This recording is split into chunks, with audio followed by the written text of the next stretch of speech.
We have two flagship technologies at Starboard. One is wood and the other one is carbon. So this is actually the piece of wood that we use in the boards. It's 0.6 millimeters Australian pine. You can see that all the fibers are lined up in one direction. So that's why we call it unidirectional wood grain.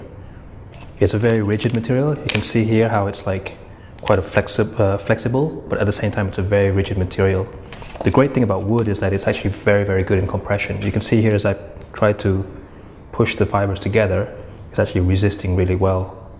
That's why we actually use the wood on the bottom of a lot of the boards. Even the carbon boards, we use wood on the bottom because of its resistance to compression. Like on a wakeboard, when you're landing from a big jump, the bottom of the board is under a lot of compression. So using PVC, wood, we get a very resistant board. Put here the layer of PVC on top of each other with the wood.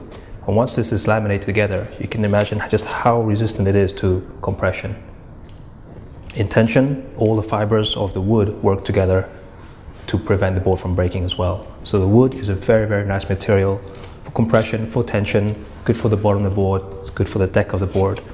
It gives the board a very nice, rigid feel, but at the same time still very comfortable. It's still very light, very crisp, but it has a very unique feel. Wood is pretty much Starboard's flagship and favorite technology for many years now. In the carbon boards, we have two fibers. This is UDAT, basically unidirectional 80 gram per square meter carbon fiber. This is pretty much the most advanced carbon you can find on the market today. It's extremely light and extremely thin. And the great thing about the UDAT is that it's completely flat. This means that the moment that the carbon is under tension, every strand of carbon that you see here will start immediately to resist against the tension. In regular woven carbon, what happens is that the fiber will first start to try and bend before they actually flatten out and start to work. When you flat weave the carbon fiber, you get a much stiffer, much more efficient fiber.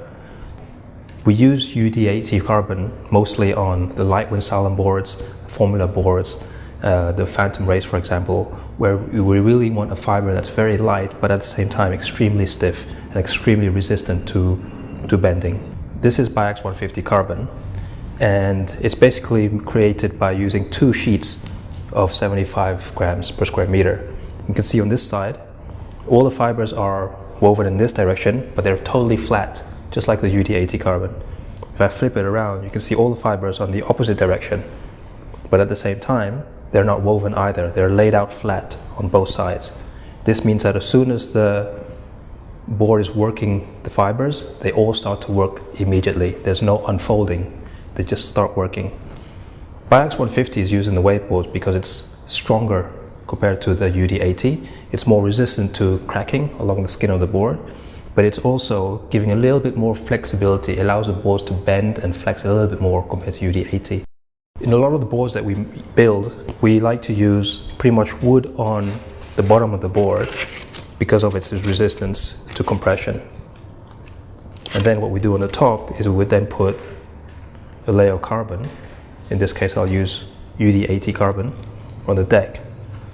So what happens then is that you have a very, very strong construction where on the wood, you have to imagine that this is now the bottom of the board. This is the deck of the board. So you can imagine that if I try to bend it this way, all the carbon fibers on the top here are working against the forces, making the board really stiff. And on the bottom here, it's stopping the board from collapsing and buckling on the bottom side. So this is a very, very strong, very efficient construction.